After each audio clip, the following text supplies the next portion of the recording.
Have I got time to get a coffee?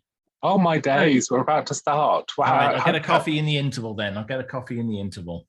You can get a brandy and Coke or something if you I can get some juice, so I've got time to get juice. Oh, God. Going to come back with a picnic, isn't he? A couple of Scotch eggs, sausage roll. I hope it's a carton of juice. He's not squeezing his oranges while we wait. What? Also, do you not find it incredible? He's not even near the microphone or the room, and he still gets the camera back at the slightest movement.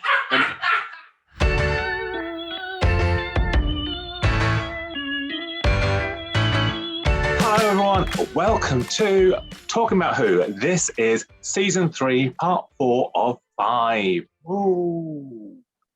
Yeah, you can wave whatever you want to wave at me there.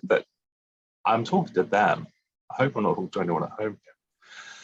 I'm Paul or P-Bal, magic, and I'm joined by... Hello, it's James. And hello, it's Jason. So, Jason, you're not dressed up like a playing card. No, I'm not dressed up like a playing card because I lack James's fabulous imagination. Wow, James, that's amazing this week. I know, I don't even want a background today because otherwise you can't see it. So I'm just like, I'm not going to waste all that time and not have a background. The best yet. Thank you. It is incredibly warm. So, previously on Doctor Who and the Talking About, our last position is currently Galaxy 4 on 13.5.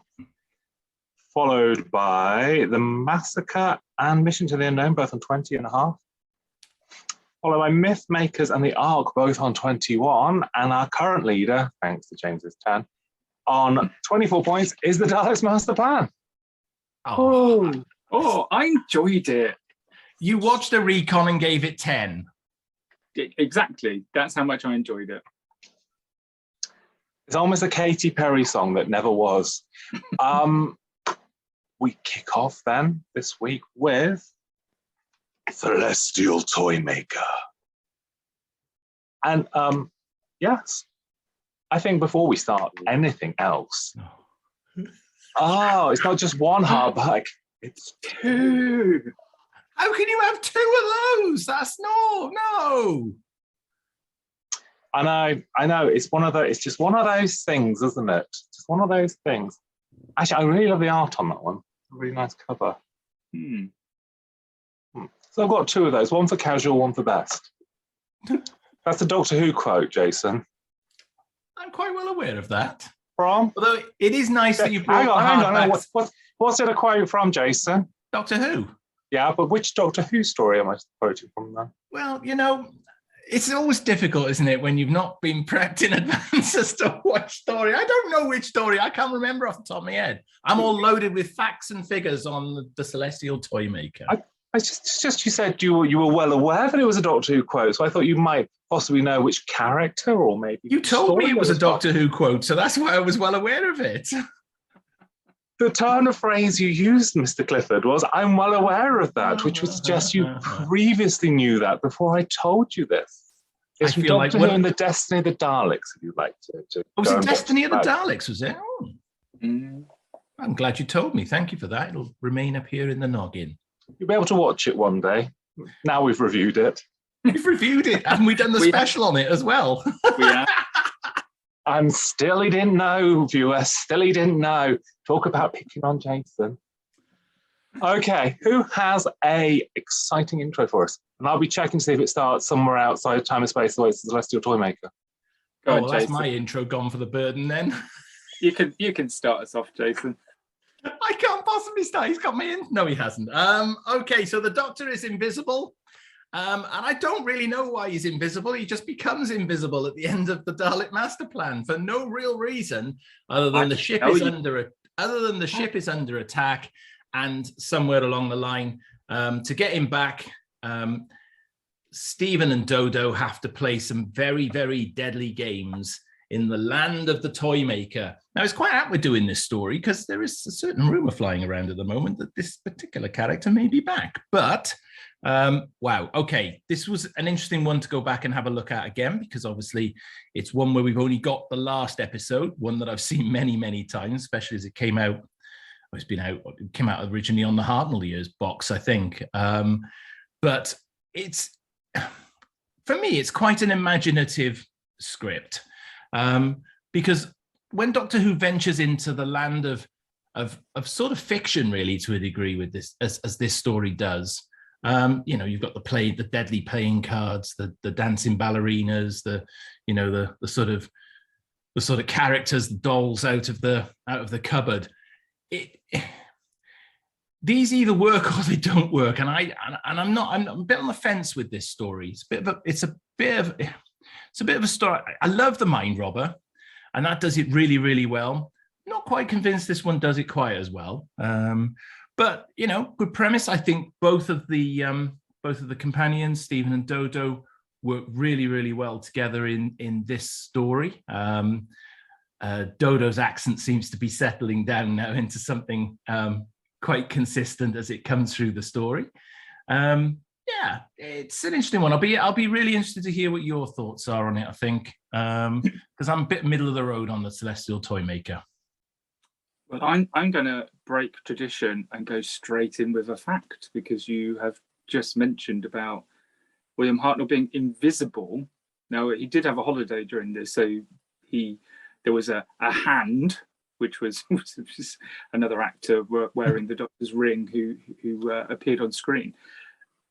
But at one point, they were considering this to be Hartnell's last story, and the idea was that Hartnell would go invisible, and then when he reappeared, he would be a new Doctor. And that was how I think it was John Wiles was considering getting rid of Hartnell. Because we've talked in previous stories about how he wasn't happy with some of the changes, the sort of behind the scenes, there was some friction. And that's what they wanted to do in this story, is that they had considered when he reappeared, he would be a new actor and they would carry on. And that would be almost like in place of the regeneration. So we could have at this point had our first Doctor Who change. Which is slightly what they do, isn't it, with Jamie, isn't it? And the mind. Yes. It's the same sort of setup, the same concept. Yeah. Yeah. Because he was ill for a week, wasn't he? And then they replaced him with a different character, and it was because the face had not been put back right. I mean, it was slightly buggered things up going forward, wouldn't it? Because you've had to have thought of another reason to sort of to make him change his face again, wouldn't you? And you'd be like, oh, we've landed somewhere else, where he's got to just come back as a different actor. It would have been. It's Jerry Davis, I think, coming into that, isn't it? I suppose, and possibly having because it's Jerry and Kit and that mind on the science. I suppose maybe that's if we're going to get rid, maybe the regeneration thing is going to be a bit more sciencey. That's because that's where they're heading towards, I think. Yeah. But yeah, so that was why. Because you're right, when you watch it, it's kind of like, why did that happen? And then he comes out of the TARDIS and then he reappears and then he goes invisible again later on.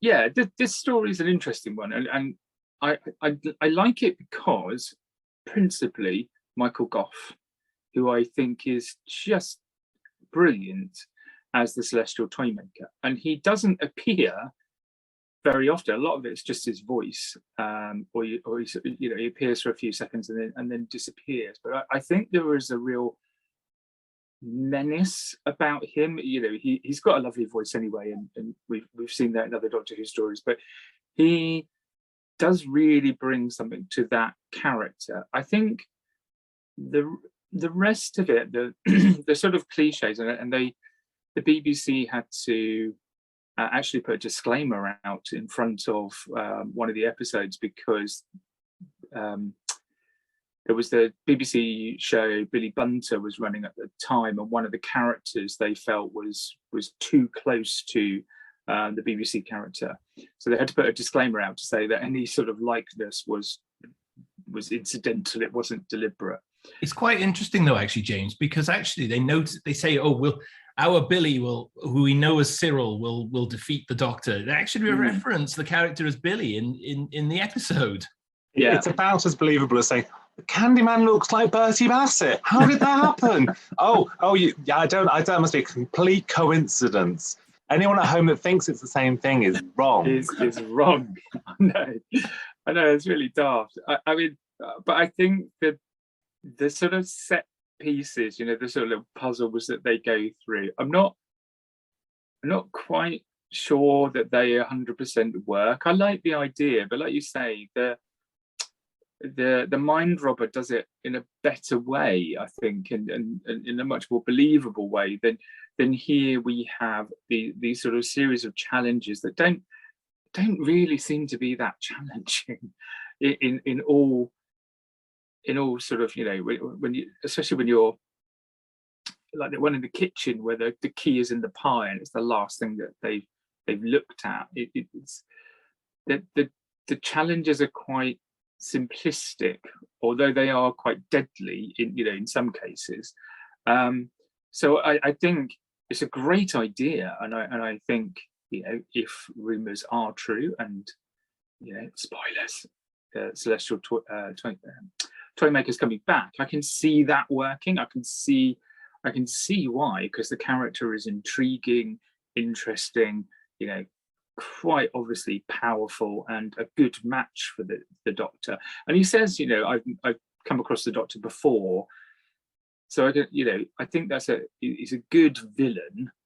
I'm not quite sure about the rest of it as a set piece of all the different challenges that they have to go through while the Doctor's doing his 1083 move puzzle. The difficulty, I think, especially with this story, is that it's a very visual one. It is a very visual one. When you have sort of breaks where you've just got a honk of a horn and some jaunty music, you've just got to piece it together from what you can imagine it might have looked like. And I sort of go, if you look at like Carmen Silvera, if you had audio copies of Hello, you think how much less of a performance she'd be giving for that. Do you know what I mean? And I think there's a lot of comedy that you can hear in what she's doing. And I think if you could see what she was doing, I mean, it's just the extra nth up, isn't it? So I think this one suffers quite badly on it being a series of visual games and sort of challenges like that we just have. The dancing dolls, I mean, you can't have creepy dancing dolls if you can't see them. We've got pictures, thankfully, but the dancing floor and all that sort of stuff, if you could see it, it's going to be a heck of a lot more impactful than hearing, a narration saying the dolls continue dancing and go rigid, and it's just what it is.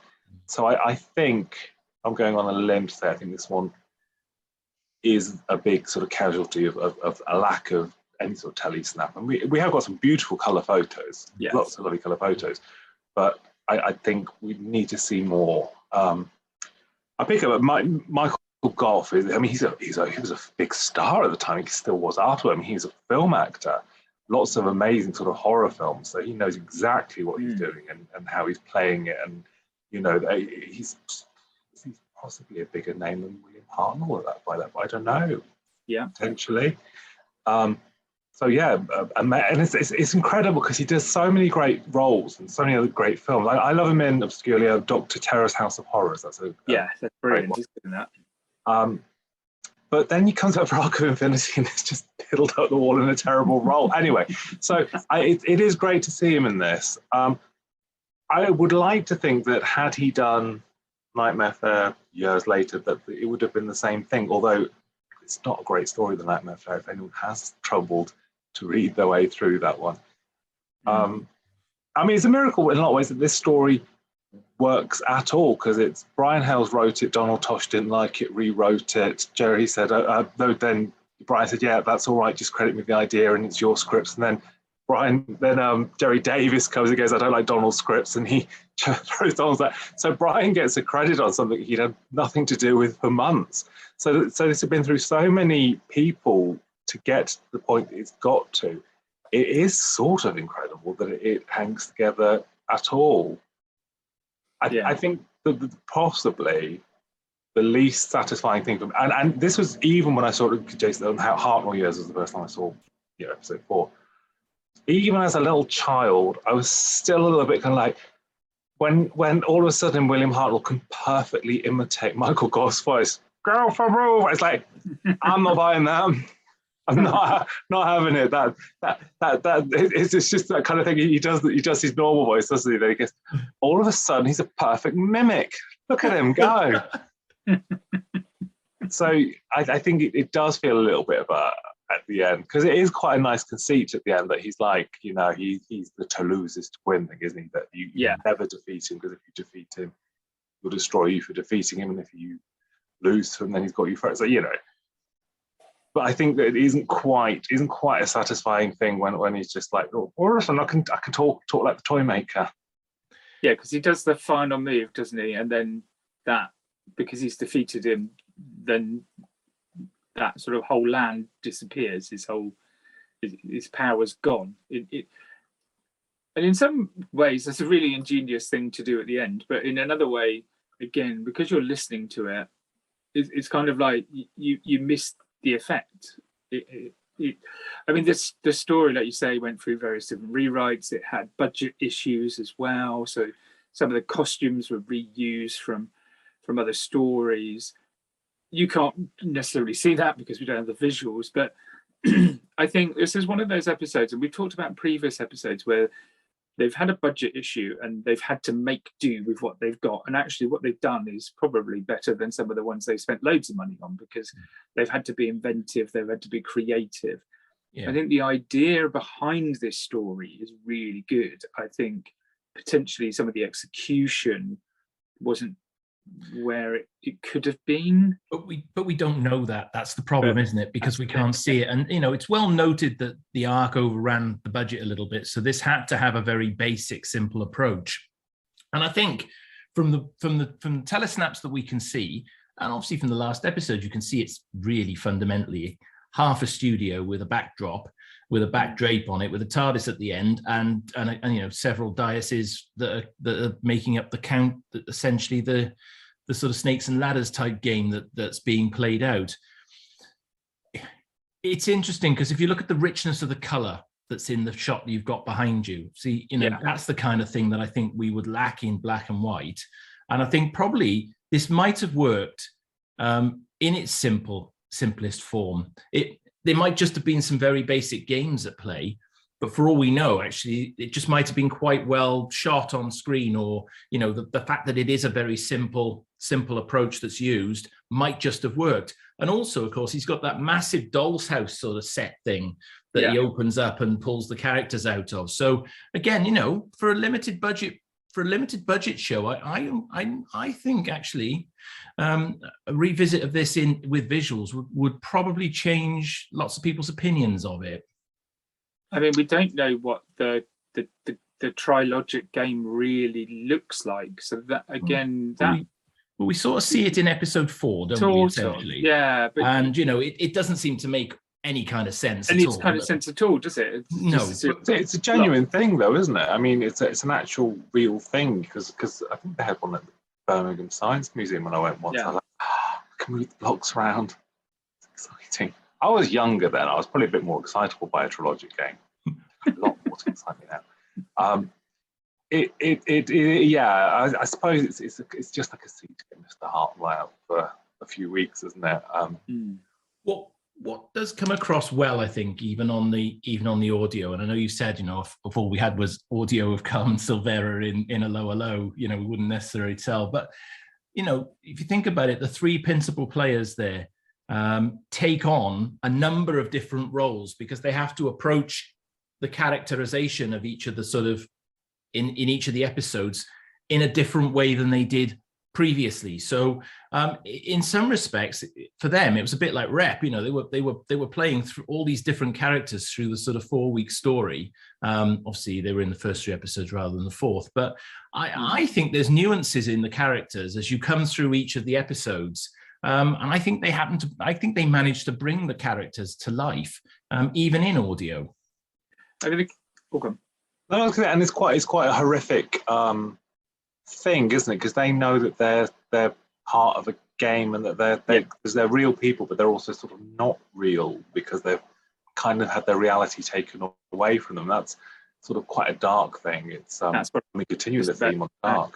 And they have that threat sort of hanging over them because they get told off for losing that game, and they've got one more chance, and otherwise they're going back in the cupboard. And and he literally does, apparently, if in episode 3, literally takes them out and just puts them almost in a box and gets rid of the sort of toys at the end, and uses Cyril for the last episode. So there is a certain macabre sort of feel to it, actually.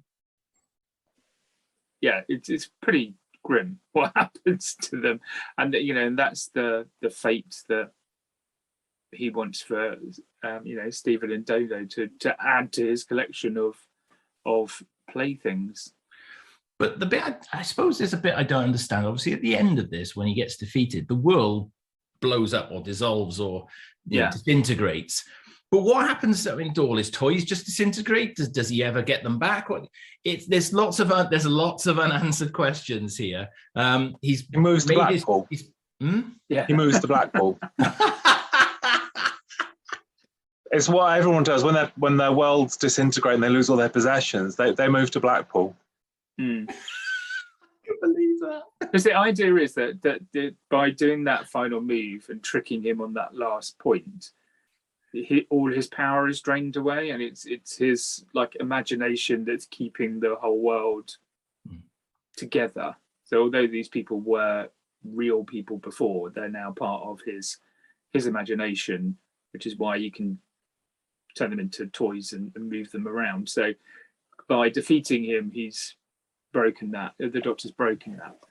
And we get to the point, I think we've got to the point in season 3 now where you've got now a completely new team. Verity's sort of delivered essentially, or they delivered Dalek's master plan, which was Verity's parting gift for them. They've had the Ark, and now we're really starting to feel the effects of the sort of Innes Lloyd era then, if you like. You've noticeable difference in the costumes of the characters. So, mini skirts are now a thing with companions, and they weren't obviously earlier on in the season. You can see different directions that they want to take the show in. And in some respects, they're trying to almost approach this. They're almost trying to put a little bit more of a, even though it's still a kids program, you feel that it's stepped up a notch from just being that sort of very safe kiddies TV sort of Saturday afternoon thing. They're trying to add a little extra layer of it, and you see it in the forthcoming stories that we have coming up. They bring almost an extra level and almost an extra level of storytelling, if you like, into this, rather than just the sort of basic storytelling that we'd had sort of through seasons 1 and 2.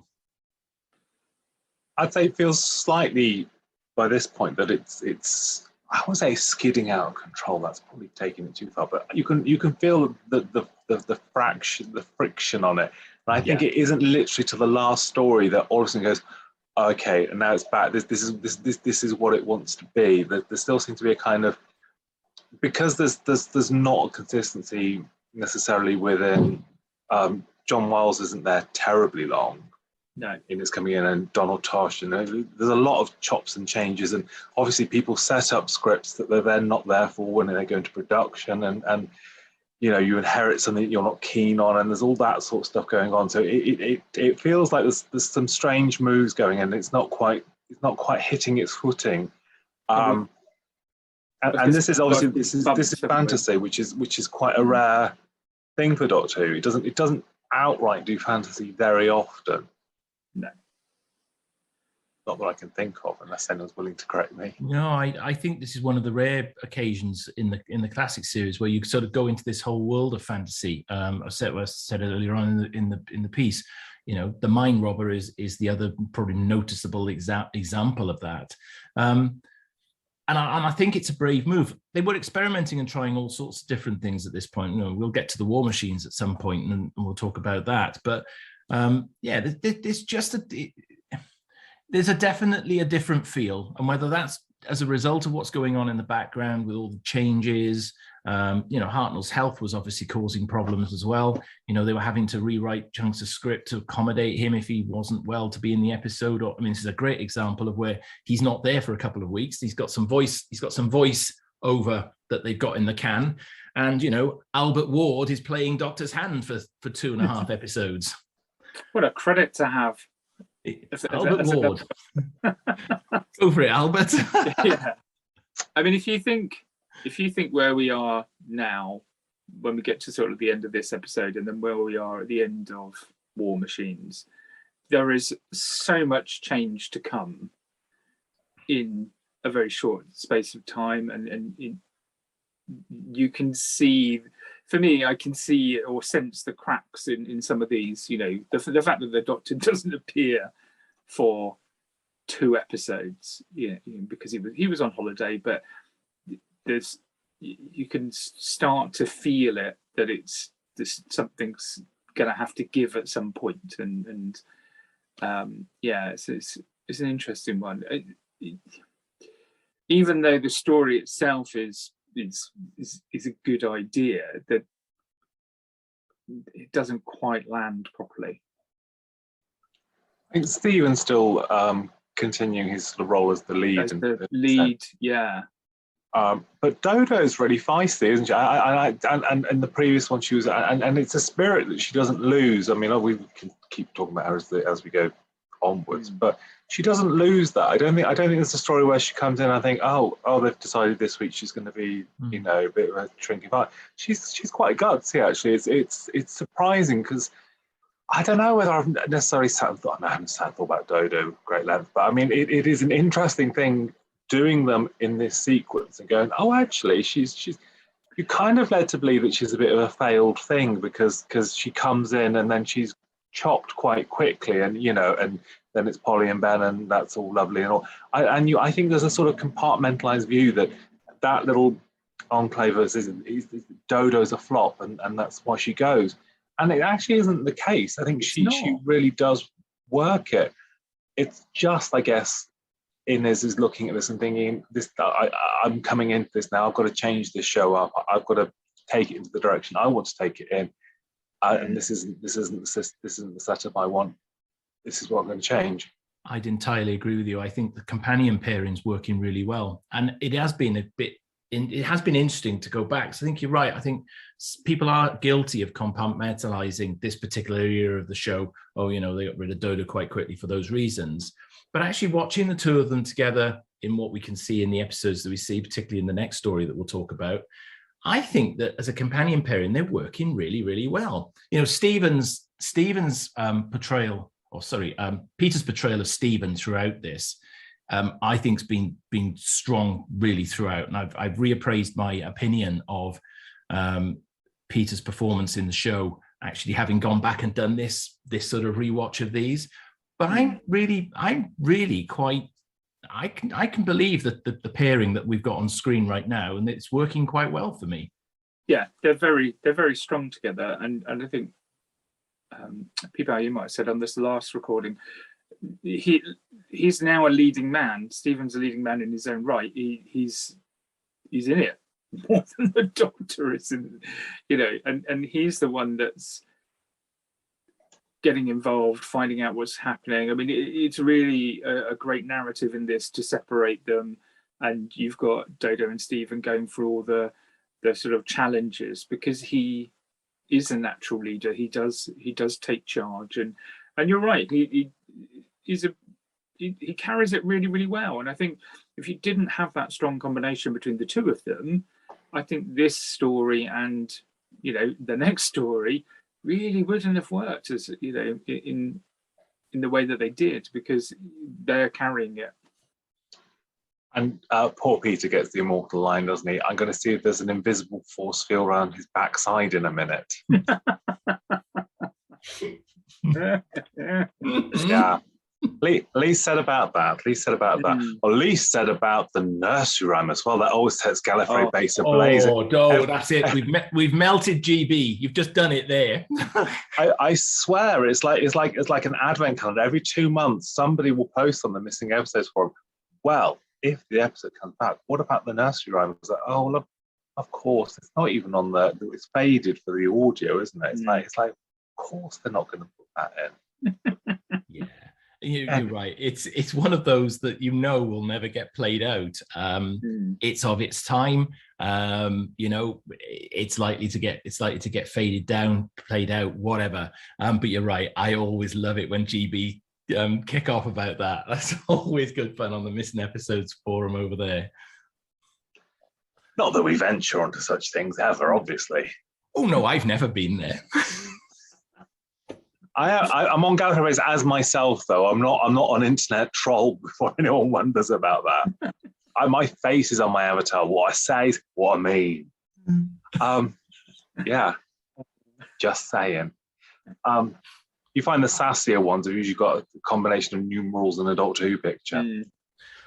Do we have any exotic facts on Doctor Who and the Celestial Toymaker? So I've given some already. There's a couple of others. So this was the first story that used some flashbacks, like clips from previous stories.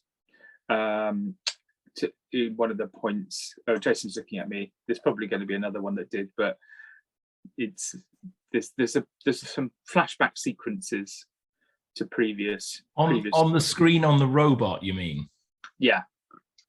The memory window. That's the one. Yeah.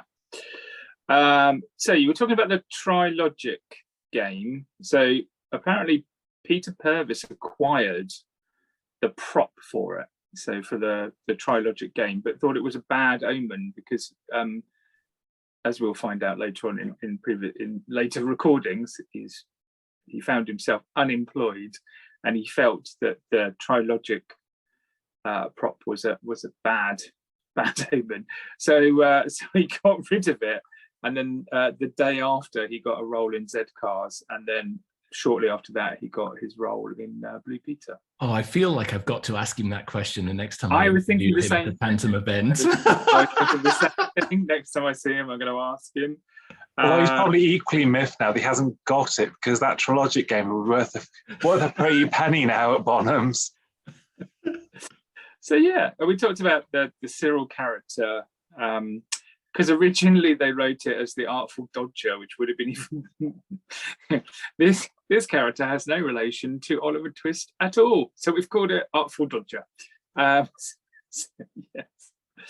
That was it. We talked about Albert Ward as the hand double with the Doctor's ring. So yeah. How many fake TARDISes were there in this story? That's what I'd love to know. Because we haven't got the visuals, I can't really tell, but there are TARDISes everywhere on this set. There was loads of them. And I must correct myself because someone will put in the comments underneath. I do hope they do. The Trilogic game was 1,023 moves, not 1,083 moves that I said earlier. Because someone will spot it. I know, it was worrying me. It bothered me as well, if I'm honest. I remember it was one of the funniest sort of extraneous even stories to this is that when they found the missing episode in Australia, wasn't there a theory that because it was the final test that they thought it might be like a thing to suggest there were other episodes that were there, and this was ABC testing. There was a really weird. Look it up. It's one of those theories that you really think, did anyone really believe that? Oh, there are so many tales to be told on the missing episodes. Good that we've got at least one of them back, though. It's nice to have at least something from this story, even if I think it gives a flavour for the previous 3 episodes, I think. So, are we ready to hit the scores? Yeah. Yeah. Go on. Whichever one of you ladies wants to go first. No, I don't mind going first for once, because, see, if I go first, then there can be no accusations of any of my usual half up, half down. I'm just going to go in here and pitch the score in and go for it. Okay, so this story's got, I've said this so many times during the season 3 reviews, but I do wish we had this one, because I think it would, again, it's another one of those that you would benefit from having some visuals on it. But it's a good fantasy script, and it's something unusual for Doctor Who. It had not been done up until this point, and it would be some time again before they sort of went for a fantasy type story. I think pitching it with the Celestial Toymaker, Michael Gough, being a fantastic actor, I think adds a little gravitas to the role. It's a shame that William's not in it that much in reality through the story, but Stephen and Dodo do play well. I think there's an interesting premise there. I think that introducing the sort of characters, and actually, if you think about this, if we were ever going to have another animation, and I think pretty much the picture is we're not getting any more as it stands. But if we were to have an animation, I think this would be one that would work well with the animation treatment, because you're dealing with fictional type characters, so you could have a bit of fun with this one, I feel. But long story short, it's a good story. It's not the highlight of the season, and I'll be going in with a very straightforward 6. 3 branded is 6s. They're now straightforward 6s. Straightforward 6s. Oh, so I love it when you say long story short. Too late. Actually, I've noticed you're getting longer than I am when it comes to your re-storytelling, by the way. Oh. Right. It's like the king and queen of hearts here. It is. Now we find out who sits in the chair next. One of us is going to end up electrocuted when we sit down. Yeah. Or thrown in the box in the corner. You watch your stair lift tonight, Jason. Yeah. Oh. Anyway, so do you know what? I think you're spot on in the fact that this is one that I think I would like to see animated, especially a colour version, because you're right, the stills that we've got, the colour stills, such as the ones behind me, they are very bright. You can see that, they were budget constraints, but what they put together, considering it's black and white, I think actually some of the visuals that really nice. But I would say that not having the visuals for a very visual story does hamper this, and it was quite not a chore, but it was quite difficult to get through. I also scored it a 6. You've got the same score as me? Yeah, I have got the same score as you. Well.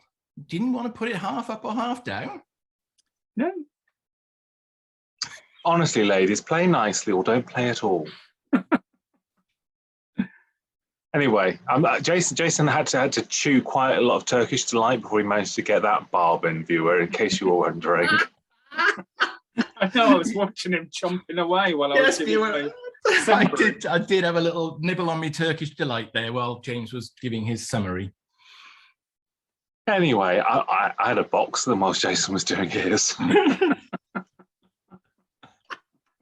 I always loved this episode on the Hartnell when I was wee, and it appealed the sort of the creepy games that's in the stretch and all that stuff, and there's some nice bits with the hopscotch and Cyril cheating and all of that. And I like this. I think I'd probably like it more if I could see it, and I know we've kept saying that, and apologies for the repetition on that, but I think we would like it more if I could see it.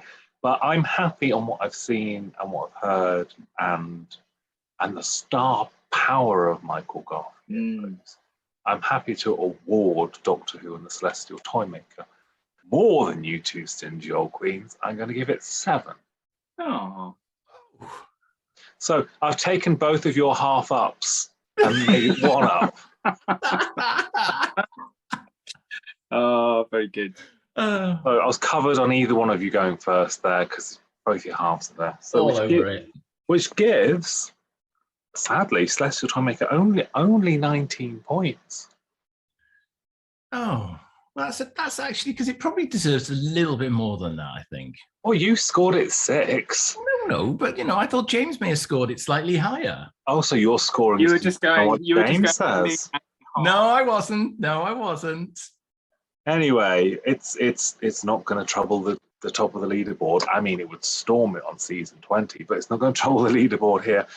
But we move onwards, and I don't know upwards, but onwards onto the Gunfighters. What was that? Is there a no, not again. what could this possibly? Oh, it's a lovely hardback. It's an entertaining read. This is. I've always liked the blue color on this cover. I like, because that's the picture from an unearthly child, but just with his hat stuck on it, isn't it? I mean, anyone can stick a hat on and pretend they're a Westerner. Oi! Excuse me, quick change. That was a quick change. It may be sunny outside, but there's a hell of a lot of shady in here at the moment. So I think, is it Jason's turn to introduce us? No, it's me. No, it's James and his very, very fabulous cowboy hat on there. Amazing, James. That's the quickest change ever. I'm hoping we get back in the gun-toting, hard-hitting, fast-shooting days of the old Wild West as our start. Oh. No, it's not going to be that. You're not going to sing, Ian. Normally more You're not going to sing. Snappy. So the doctor goes to a dentist, but they turned out to be a right cowboy. So, Ooh. Apologies in the comments below.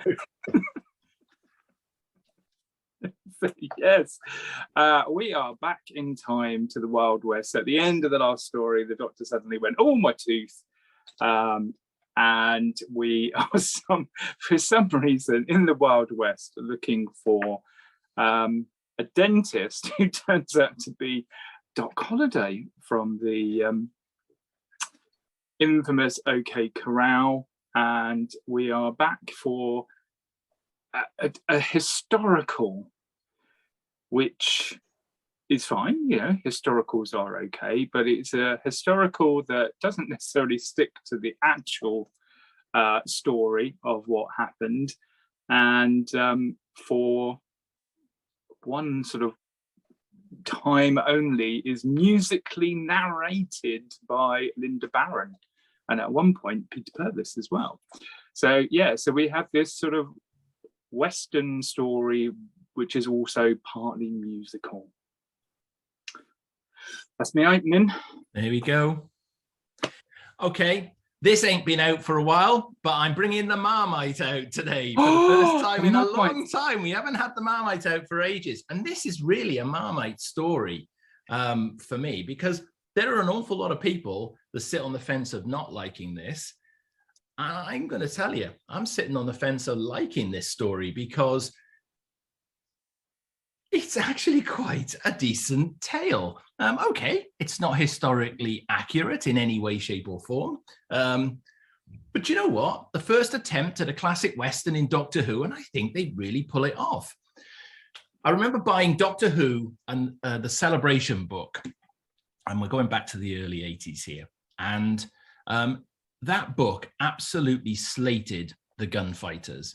And unfortunately, that label stuck for so many years that because it actually got the lowest viewing figures, and actually that in turn led to a decision behind the scenes that potentially maybe the historicals were you know, maybe a thing of the past here because the viewing figures were so low. Because it was lumbered with that sort of tag, everybody thought this to be an absolute clunker of a story.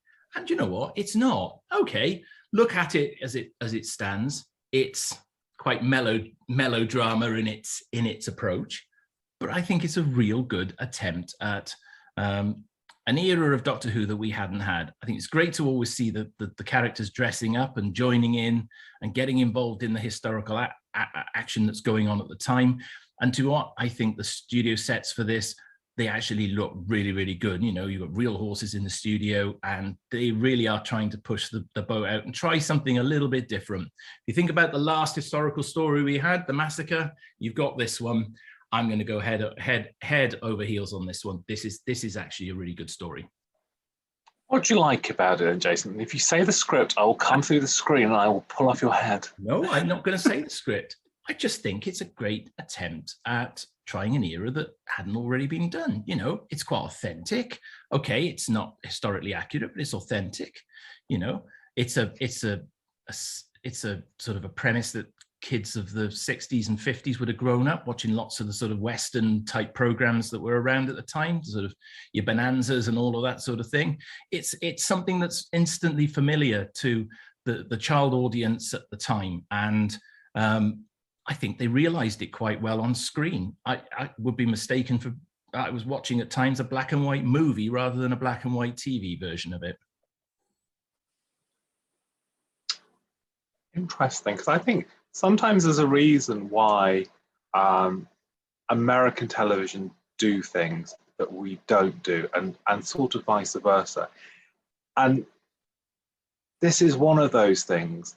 And it's funny because people say it's a comedy, and I don't think this is a comedy. I think there's actually points in this where people play it for comedy because they feel awkward at how bad it is. And that's completely different. Some people start playing it for laughs, and there are points where it's like, you know, this is now a comedy performance within this, because you feel that what you're doing isn't very good, and you're not getting it. And that's what I think is the thing with the Gunfighters, that it's, for me, it's not authentic enough to be a Western. It's not funny enough to be a comedy, and it just becomes, I feel a little bit awkward. It's 4 weeks of sort of awkwardness, where it's Doctor Who's had a really bad misfooting, and I don't quite understand what the point of it is in some ways, because I don't know, it doesn't really educate you, it doesn't particularly entertain you. I just find that it's just not very good, and you know, everyone has a sort of game go at it, and you know, there's you know, some performances that you know, fine. It's David Graham's favourite Doctor Who performance, and it's a great role for him as the nervous barman. He loves that, and it's, you know, a great part. But it does just, I don't know, it smacks of something you'd put together for the end of term and all be quite proud of it. I'll admit the only authentic American accent on this, Shane Rimmer, is got to be said, I think. And you're right, the accents aren't done particularly well, and some of the bits. I didn't pick on the accents. I mean, the accent. You didn't mention the accents. Yeah, no, I mean the accents aren't particularly well done in it. And yeah, I can see where you're coming from with that. I didn't mention the accents. No. I can see where you were coming from with what you were talking about. With, you can see why the Americans and you know, why the British shouldn't take on certain things. And you're right, possibly it was the wrong take. And she's a misquoter. I said there are things that they don't do. I didn't say there's things they shouldn't do. I mean, the thing is, you've got, they've tried to do something different, and I know we've just been talking about that in the previous episode, that, you know, at this point they were doing lots of different things, trying different things, and I think there was still another couple of historicals that came after this, but this is the turning point, I think, where they just went, I don't think these are going to work. And for me, there are some historicals that work because you know something horrible is going to happen and the Doctor tries desperately to stop it but can't stop it. Or there's some, you know, in some of the later historicals, the pseudo historicals, there's an alien who's trying to influence things, a bit like the monk. And if this story had, let's say, for example, the monk in it behind, you know, trying to manipulate what happens in a historical, and the Doctor has to try and make it happen, I could see that working. I watch this and I find there is no real threat, because although they change the outcome, you know, some of the characters that die don't die in reality in the actual story.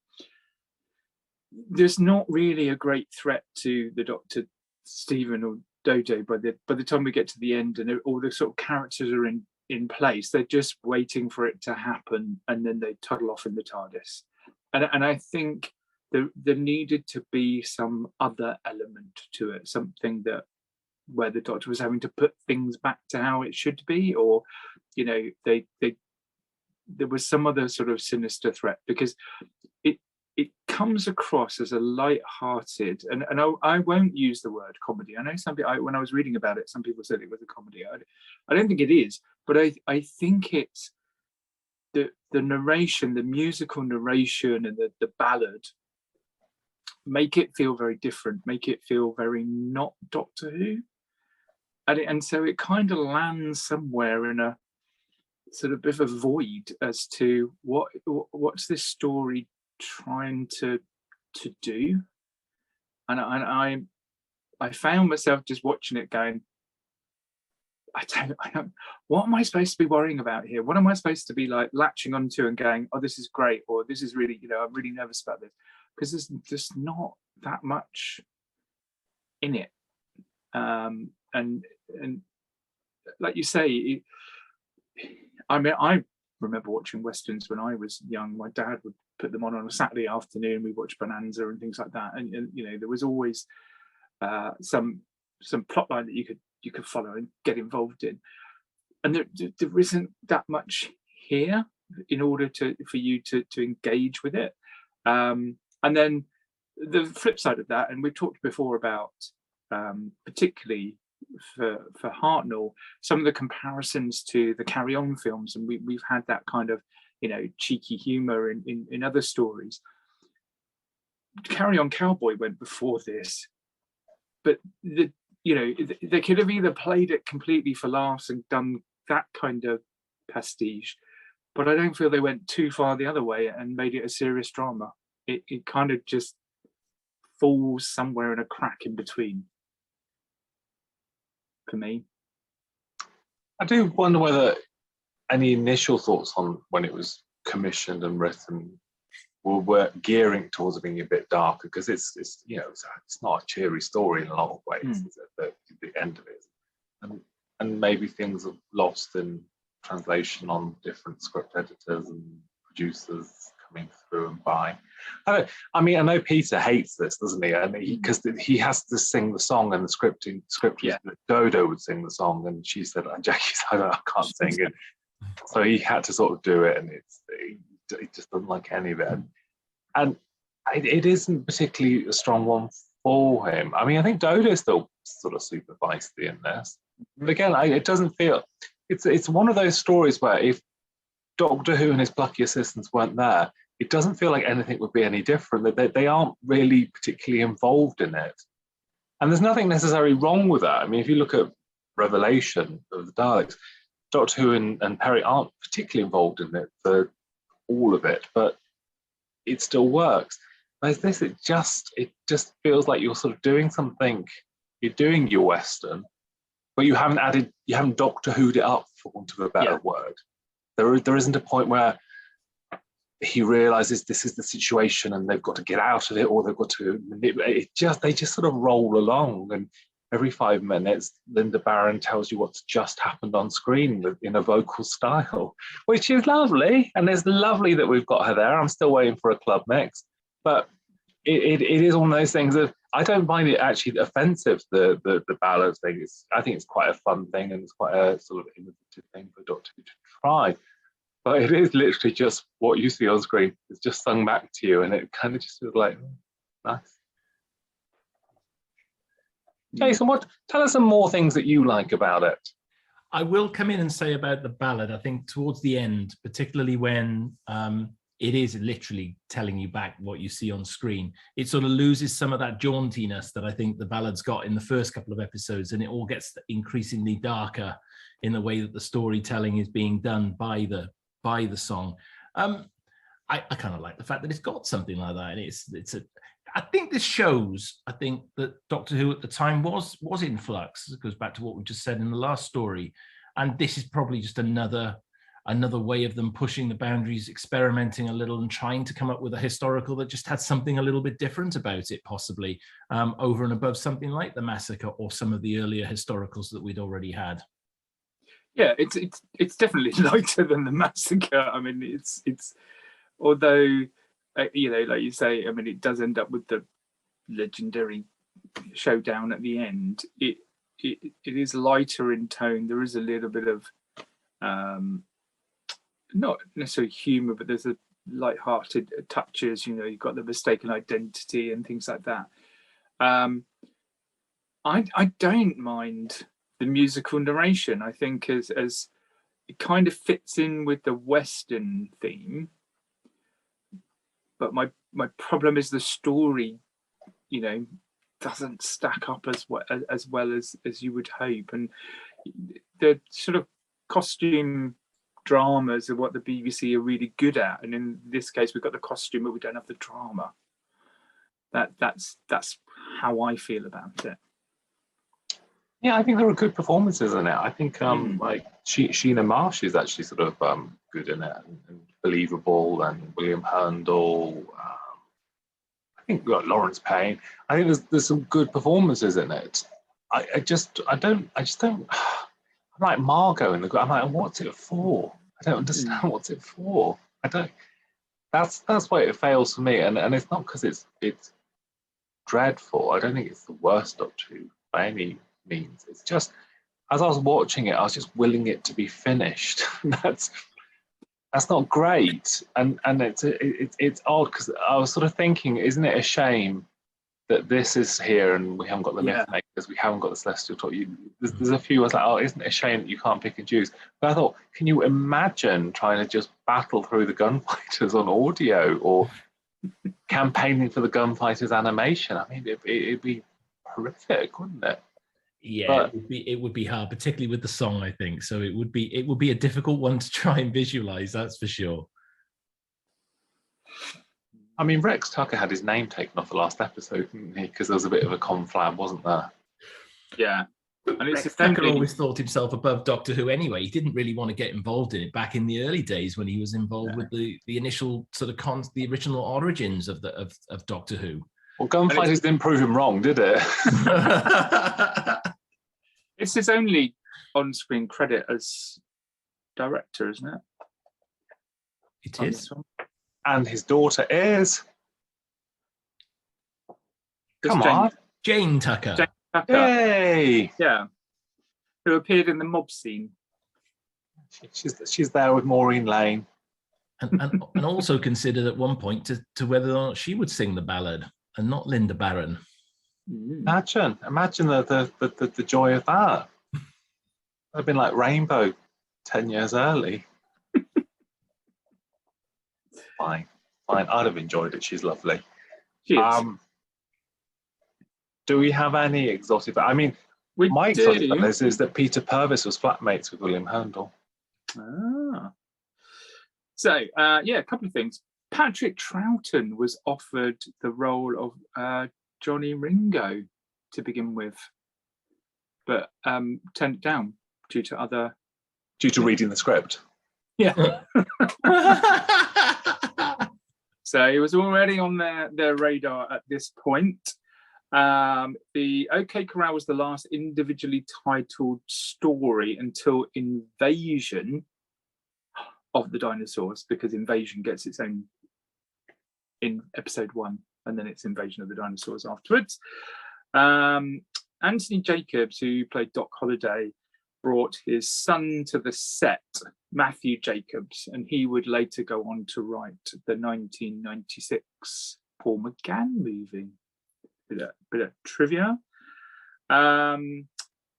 Tristram Carey wrote the ballad that's sung by Linda and by Peter. We talked about there are historical inaccuracies. So Wyatt Earp was not the Marshal, for example, in real life. Some of the characters weren't actually there or didn't get killed. And you were right. Peter Purvis described it as a crummy script, apparently. He was not a fan. He just didn't like singing. No. I think the novelization, I've not read it, so I'm only going by report. I think the novelization's full on does it as a comedy, I think. It doesn't hold back. I could be wrong. If you've read it, tell me I'm wrong. Tell me I'm right. I'd love to hear I'm right. I think that's, I suppose there was a greater sort of thing with doing a target novel by the 80s where you could just say, I'm going to do it like this. Sod you. Okay. Are we cruising towards a score? It's going to be a big score from Jason here now. He said he loves this one. He's going for it. Shall I? I'll go first, and then Jason can add 0.5. No, he'll add more, I think. I feel like maybe adding a tiny few more points than a half point here. So it's not the worst story, but it needs something. I don't know, like I was saying, I think it needs to have an alien threat, or it needs to have more menace, and it either needed to go really dark or go down the line of comedy. And I think where it's kind of fallen in the middle, it's a bit wallpapery paste. It's kind of like, well, what is it? And it is a shame that you've got this, and there are other episodes that we don't have, which I'd much rather we had. But we talked before about the amount of stories that are missing that have Peter in it, and this is a one that we have got all the episodes for, and it was 4 episodes, so I gave it 4. It's a bold score. Bold score. 4 episodes, and then it gets a 4. I love that. It's a great rationale for working out scores for a story, James. Wasn't a secure 4 though, was it? No, it wasn't a secure 4. No, it was a 4. Okay. Like I said, this story, it's not everyone's cup of tea. And I waved the Marmite round a little earlier on, but there's something about this I like. It's an attempt at a Western. It's, yes, the dodgy accents. Yes, it's got the ballad. Yes, it's not necessarily historically accurate, but for me, there's a little bit of a charm in this story that I just like. I suppose it's probably because it's one of the few season 3s that we have got that I can actually watch all the way through. So that's kind of nice to have a little bit of visual reference, but I think I'm with the both of you on this. I'd trade maybe 1 or 2 of these episodes for 1 or 2 of the episodes that we don't have. In a time of a troubled production, which is what Doctor Who was at that point, it was struggling to sort of find its feet a little bit with all the changes going on. I think this is a game attempt at a Western historical story that hadn't been done in the period. And let's face it, by this point, they were starting to run out of historical places that they could go take stories anyway. It's an interesting score. It's one that I would sit and watch. I don't sit there and grimace too much, although the ballad does get a little bit on my nerves towards the end. But I'm going to go in with 6.5 for the Gunfighters. When you say that you there's something about it you like, there's just that little voice in my head saying, "Please tell us what it is, Jason. Please tell us what it is." Oh, don't, because I know exactly you're going to say it's a Western-based story starring William Hartnell. I know exactly what you'll do. You'll feed that back to me, Mush. I know this.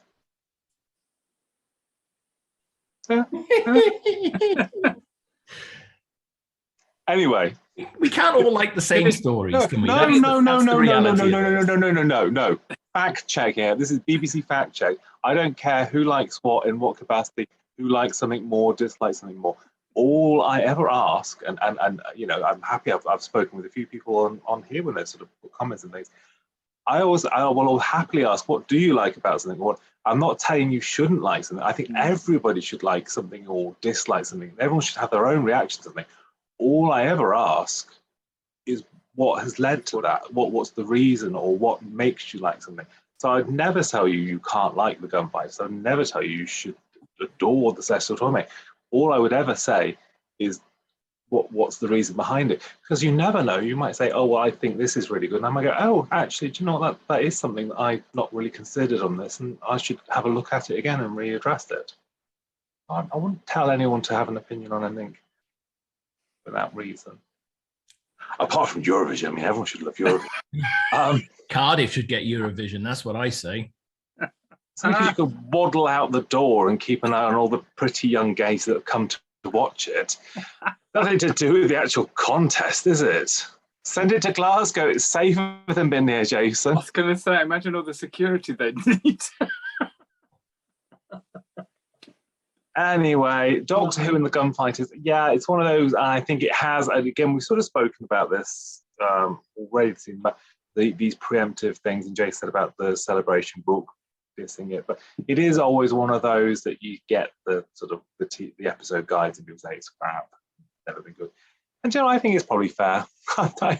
I don't engage this. I've never liked westerns. I've never been I dress up like a cowboy, but that's a different world. But I don't like watching the films and stuff. I always find them a bit dreary, it's just not my world, it's not my bag. And this doesn't convince me otherwise. I don't watch this and go, oh, this is a jolly romp. I think it's quite tiresome. I think there's some nice performances within it, but it's certainly not one I will rush to watch again. I gave Doctor Who and the Gunslingers 2. Ooh. It's season 3, and it's got 2. A terrible 2, a timeless 2, Oh. a tawdry 2, a telling 2, a tattoo. That makes Fine. 10, doesn't it? You've given it, what, 5 2s now? I'll keep adding them on with the halves, and it'll be the season winner before I've finished. So Doctor Who and the Gunfighters, even with Jason waving his old pot about, he's lost it now. No. It's dropped in a box of Turkish Delight somewhere. There it is. There's the Marmite. Gunfighters ends on 12.5. Does that make it the bottom scoring story? That indeed means that we are now we haven't changed at the top. Diet's Master Plan, thanks to James 10, is still top. I think that has to have the caveat every time. It just feels right. Thanks to James. You'd have a little asterisk say as a footnote, thanks to James's scoring. So yeah, Master Plan's still top, but that means we've got a new bottom, folks, and it is the Gunfighters by quite some. Oh. Wow. 1 point. So it's not quite some, but it's enough. 2 more stories. Is one of those going to be our season winner? It's tense. They both look bored as hell. I hope everyone else is feeling this tension. Like it, subscribe to it, comment.